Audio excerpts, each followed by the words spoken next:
ബ്രഹ്മയുഗം ഇന്നലെ തൊട്ടായിരുന്നു സോണി ലൈവിൽ സ്ട്രീം ചെയ്യാൻ തുടങ്ങിയത്. എന്നാലിപ്പോൾ സോണി ലൈവിൽ സ്ട്രീം ചെയ്യുമ്പോൾ സിനിമയ്ക്ക് അറ്റ്മോസ് എന്നുള്ള ഒരു ഓഡിയോ ഫോർമാറ്റ് അപ്ലോഡഡ് അല്ല.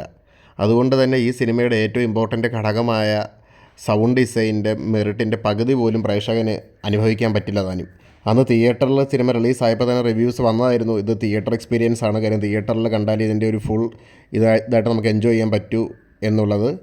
എന്നിട്ടും ഇത് കാണാൻ ധാരാളം ആഗ്രഹമുള്ള ആൾക്കാർ സ്കിപ്പ് ചെയ്ത് OTTക്ക് വേണ്ടി വെയിറ്റ് ചെയ്തിരിക്കുന്നവർക്ക് ഇപ്പോൾ ഒരു നിരാശ തന്നെയാണ് ലഭിക്കുന്നതെന്നുള്ളതിൽ യാതൊരു തർക്കവുമില്ല. അപ്പോൾ ഇനി സോണി ലൈവ് അറ്റ്മോസ് അപ്ലോഡ് ചെയ്യുമോ ഇല്ലയോ എന്നുള്ളത് നമുക്ക് കണ്ടറിയാം. നേരത്തെ ഒരു 2018 ഇങ്ങനെ 1 വീക്ക് ലേറ്റർ ചെയ്തിരുന്നു. അതുപോലെ ചെയ്താൽ കുഴപ്പമില്ല. ഇല്ലെങ്കിൽ ആ ഒരു സിനിമയുടെ മെയിൻ ഒരു ഫാക്ടറിനെ പ്രേക്ഷകന് ഒരിക്കലും പൂർണ്ണമായ രീതിയിൽ അനുഭവിക്കാൻ പറ്റില്ല.